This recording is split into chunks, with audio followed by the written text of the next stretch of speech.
Iran ಮತ್ತು ಅಮೆರಿಕದ ನಡುವೆ ಕದನ ವಿರಾಮ ಘೋಷಣೆ ಆಗಿದ್ರು ಕೂಡ ಇದೀಗ ಭಾರತೀಯ ರಾಯಭಾರಿ ಕಚೇರಿ ಇರಾನ್ನಲ್ಲಿರುವಂತಹ ಭಾರತೀಯರಿಗೆ ತಕ್ಷಣ ಇರಾನ್ ತೊರೆಯುವಂತೆ ಸೂಚನೆ ನೀಡಿದ್ದು ಕುತೂಹಲಕ್ಕೆ ಕಾರಣವಾಗಿದೆ. ಈ ಮೊದಲು ಇರಾನ್ನಲ್ಲಿ ಎಲ್ಲಿದ್ದೀರೋ ಅಲ್ಲೇ ಇರಿ ಎಂದು ಸೂಚಿಸಿದ್ದ ಭಾರತೀಯ ರಾಯಭಾರಿ ಕಚೇರಿ ಇದೀಗ ಪರಿಸ್ಥಿತಿಯ ಗಂಭೀರತೆ ಅರಿತು ತ್ವರಿತವಾಗಿ ಇರಾನ್ ದೇಶದಿಂದ ಹೊರಹೋಗಿ ಎಂದು ಸೂಚನೆ ನೀಡಿದೆ.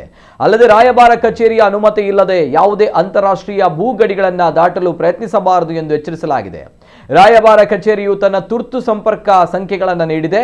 ಈಗಾಗಲೇ ಅಮೆರಿಕ ಮತ್ತು ಇರಾನ್ ನಡುವೆ 2 ವಾರಗಳ ಕದನ ವಿರಾಮ ಏರ್ಪಟ್ಟಿದೆ. ಆದರೂ ಏಕಾಏಕಿ ಭಾರತೀಯ ರಾಯಭಾರಿ ಕಚೇರಿಯಿಂದ ಈ ವಾರ್ನಿಂಗ್ ಬಂದಿರುವುದು ಬಹಳ ಆತಂಕಕ್ಕೆ ಕಾರಣವಾಗಿದೆ.